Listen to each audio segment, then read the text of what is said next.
ચલો બાળકો, આજે શીખીશું અતિ સંક્ષિપ્ત રૂપ, અપૂર્ણાંક સંખ્યાઓનું અતિ સંક્ષિપ્ત રૂપ આપો. અતિ સંક્ષિપ્ત રૂપ એટલે શું? તો પહેલામાં પહેલું કે અતિ સંક્ષિપ્ત રૂપ એટલે કોઈ પણ અપૂર્ણાંકના છેદ ઉડે અને છેદ ઉડ્યા પછી જે કંઈ બચે એ એનું ટૂંકામાં ટૂંકું એટલે કે અતિ સંક્ષિપ્ત રૂપ કહેવાય. બરાબર? તો આપણે અહીંયા એક ઉદાહરણથી સમજીએ. ચલો, 39/27 છે. બરાબર? તો 39/27 તો એના છેદ ઉડાડવા હોય તો મારે શું કરવાનું? તો કે કોઈને ઘડિયા આવડતા હોય તો ડાયરેક્ટ ઉડાડી શકે છે.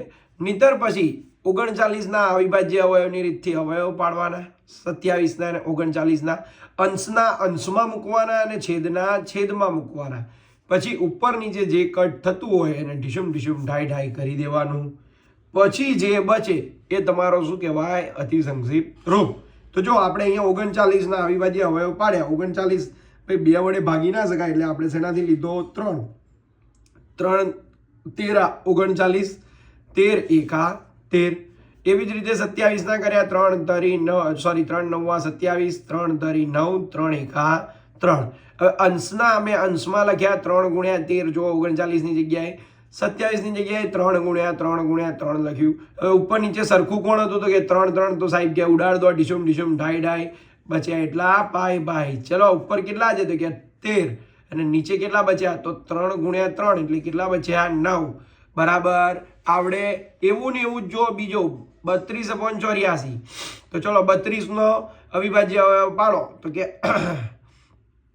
2 16 32, 2 8 16, 2 ચોક 8, 2 2 4, 2 એકા 2. એવી જ રીતે જો 84ના વાળ્યા. 2 42 એટલે 42 દુ 84 થાય, 2 21 દુ 42 થાય, 3 7 21 થાય ને 7 એકા. બરાબર? તો ભાઈ આવડે? તો ચલો એના અંશના અંશમાં લખ્યા, છેદના છેદમાં લખ્યા. ફરીથી શું કર્યું? તો કે અંશ અને છેદમાં જે સરખું હતું એ બધું શું કર્યું? ઢીશુમ ઢીશુમ ઢાઈ ઢાઈ. ચલો, ઉપર કેટલા બચ્યા? તો 2 દુ 4 દુ 8. નીચે કેટલા બચ્યા? તો કે 3 7 21. બરાબર? એવી જ રીતે જો 27/75. તો 27/75 ચલો 27ના ફરીથી 3 9 27, 3 તરી 9, 3 એકા 3. 25 સોરી 75ના 25 તરી 75, 5 પાછું 25, 5 એકા 5. બરાબર? તો ચલો હવે અંશના અંશમાં લખ્યા 3 ગુણ્યા 3 ગુણ્યા 3, નીચે છેદમાં 3 ગુણ્યા 5 ગુણ્યા 5. બરાબર? તો કે હવે શું બચ્યું? ઉપર નીચે ઉડાડ્યા પછી તો કે સરખું સરખું ઉડાડી દીધું સર. હવે બચ્યું ઉપર 3 તરી 9 અને નીચે શું બચ્યું? પાછું 25. તો આ શું કર્યું બાળકો? આપણે અતિ સંક્ષિપ્ત રૂપ કર્યું. તમે છેદ ઉડાડવાની પ્રેક્ટિસ, ડાયરેક્ટ પ્રેક્ટિસ કરવાની. બરાબર? ડાયરેક્ટ ઘડિયાથી છેદ ઉડાડવાનો ટ્રાય કરવાનો. બરાબર? હવે શીખીશું સમઅપૂર્ણાંક. સમઅપૂર્ણાંક એટલે શું? આપણે એમ કહીએ સમઅપૂર્ણાંક એટલે એક સરખા અપૂર્ણાંક. પણ એક સરખા અપૂર્ણાંક આપણને ક્વેશ્ચન આપ્યો હોય તો ખબર કઈ રીતે પડે? તો એનો ટૂંકમાં અતિ સંક્ષિપ્ત રૂપ આપો અને અંતે જે બચે એ બંને કંઈક સરખા થાય ત્યારે ખબર પડે કે આ શું છે? સમઅપૂર્ણાંક છે. અહીંયા જો અમે કીધું છે સમઅપૂર્ણાંક છે કે નહીં એ કહો તો અહીંયા 3/5 અને 27/45. હવે 3/5 તો પોતે અવિભાજ્ય સંખ્યા જ છે, અંશમાં છેદમાં, એટલે એના છેદ કંઈ ઉડવાના નથી, એટલે 3/5 જ રહેવાનું છે. પણ 27/45 તો કે આમાં કંઈક થશે. તો 27નું ચલો અવિભાજ્ય અવયવની રીતે અવયવ પાડીએ તો 3 તરી 9 તરી 27. એવી જ રીતે 45ના 3 તરી 9 5 45. હવે ઉપર નીચે શું શું ઉડે છે જોઈ લો. તો કે 3 3 3 3 સર ઉડી ગયા. તો બચ્યું શું? 3/5. હવે જુઓ તો કે આપણો પ્રશ્ન 3/5 અને એના જવાબમાં પણ આના જવાબ શું આવ્યો? અતિ સંક્ષિપ્ત રૂપ આપતા 3/5. એટલે આ બંને કેવા છે? સરખા છે. માટે આપણે એમ કહી શકીએ કે 3/5 બરાબર 27/45. આ બંને સમઅપૂર્ણાંક છે. ખબર પડી? એ રીતે બાજુ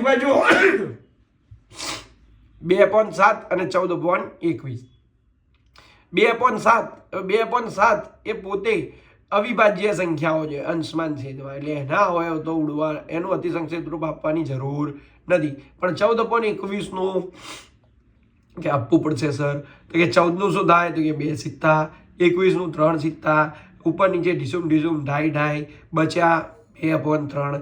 હવે તમે જુઓ તો 2/3 ને 2/7 સહેજ પણ સરખા દેખાતા નથી. થાય સરખા? ના થાય. માટે 2/7 અને 14/21 એ સરખા છે નહીં. બોલો, સમજાયું? ખબર પડી? આ બધું બહુ જ કામ આવશે આગળ. ધ્યાન રાખજો, આગળના ધોરણમાં આ બધાનો જ ઉપયોગ કરવાનો છે. 10મા ધોરણની અંદર તમે જે ભણો છો, 10મા ધોરણમાં આવે તો 10મા ધોરણના દરેક દાખલાની અંદર અપૂર્ણાંક સંખ્યાઓનું સાદુરૂપ આપવાનું આવે છે, સમીકરણોનું સાદુરૂપ આપવાનું આવે છે. એટલે બેઝ તમારો પાક્કો હોવો જોઈએ. અને આ બધાથી જ બેઝ પાક્કો થાય. આ બધું છે ને ટૂંકું કરતાં બધું ભેગું થઈને આવે ને એટલે પછી તમને શું લાગે, આમાં શું કરવું, કયું સ્ટેપ પહેલાં કરવું, બરાબર? એટલે એ ના થાય એના માટે જ આ બેઝ પાક્કો કરવાનો છે. ચલો હવે જો તમને આ પ્રકારની કંઈક ખાલી જગ્યાઓ પૂછે, 2/5 બરાબર 8, પછી ઉપર 8 આપ્યા છે અંશમાં અને છેદમાં ખાલી જગ્યા, એટલે છેદમાં શું આવશે એમ પૂછ્યું. હવે તમને અહીંથી શું સમજવા મળે? તો સમજવા શું મળે, આ 2/5 છે બરાબર 8 કંઈક છે. તો આ બંને વચ્ચે બરાબર મૂક્યું છે, એનો મતલબ શું થાય કે આ બંને સમઅપૂર્ણાંક હશે. શું હશે? સમઅપૂર્ણાંક હશે. હવે સમઅપૂર્ણાંક હોય તો ભાઈ અંશમાં ને છેદમાં સરખું જ ગુણાયેલું હોય તો જ, જો એ ઉડી જાય તો એ શું થાય? સમઅપૂર્ણાંક થાય, નહીંતર થાય નહીં. તો જોઈએ આપણે 2/5 છે. હવે અહીંયા 8 છે તો 2ના ઘડિયામાં 8 ક્યારે આવે? તો કે 2 ચોક. તો સેમ વસ્તુ, ઉપર 4 ગુણાયેલા તો નીચે પણ આપણે શું ગુણીશું? 4. એટલે 5 × 4 એટલે જવાબ શું થશે? 8/20. એટલે 8 તો હતો જ, પણ છેદનો જવાબ શું આવ્યો? 20. બરાબર. એવી જ રીતે જો બાજુમાં મેં 7/4 આપ્યું છે ઇઝ ઇક્વલ ટુ ડેશ કરી છે, નીચે છેદમાં 20 આપ્યું છે, ઉપર કંઈ. ઓકે, તો કે કંઈ વાંધો નહીં સર, હાલ તો તમે શીખવાડ્યું 7/4 બરાબર. ચલો 4નો ઘડિયો બોલો, ક્યાં સુધી બોલો? તો કે 20 આવે ત્યાં સુધી. તો કે 4 × 5 = 20. તો પછી મારે શું કરવાનું? ઉપર પણ 5 વડે, એટલે 7 × 5 = 35. એટલે મને એવી ખબર પડે કે 35/20. અને તમે જુઓ 7/4 અને 35/20 એ સમઅપૂર્ણાંક બને. બરાબર. અહીંયા હવે બીજામાં કેવું આપ્યું? જો 2/5 સાઈડમાં આપ્યા છે, અહીંયા અંશ નથી આપ્યો, છેદ નીચે આપ્યો છે. તો કંઈ વાંધો નહીં, 2/5 છે એને લખો. ચલો 2/5. હવે 5નો ઘડિયો બોલો, ક્યાં સુધી બોલશો? 40 આવે ત્યાં સુધી. તો કે 5 × 8 = 40. તો ઉપર પણ કેટલા વડે ગુણીશું? 8 વડે. તો 2 × 8 = 16. તો આનો જવાબ શું આવ્યો? 16/40. બરાબર. પડી ખબર? તો આજે તમે અતિસંક્ષિપ્ત રૂપ શીખ્યા અને સમઅપૂર્ણાંક છે કે નહીં એ શીખ્યા, અને સમઅપૂર્ણાંકને લગતી ખાલી જગ્યાઓ શીખ્યા. બરાબર. નેક્સ્ટ લેક્ચરમાં આપણે શીખીશું અપૂર્ણાંક સંખ્યાઓના સરવાળા બાદબાકી તેમજ મિશ્ર અપૂર્ણાંક સંખ્યાઓના પણ સરવાળા બાદબાકી એના પછીના લેક્ચરમાં શીખીશું. બરાબર. ચલો, બેસ્ટ ઓફ લક. આ બધી પ્રેક્ટિસ કરજો અને વારંવાર ના ખબર પડે તો તમે મને કોમેન્ટમાં મેસેજ કરીને પણ પૂછી શકો છો. ચાલો.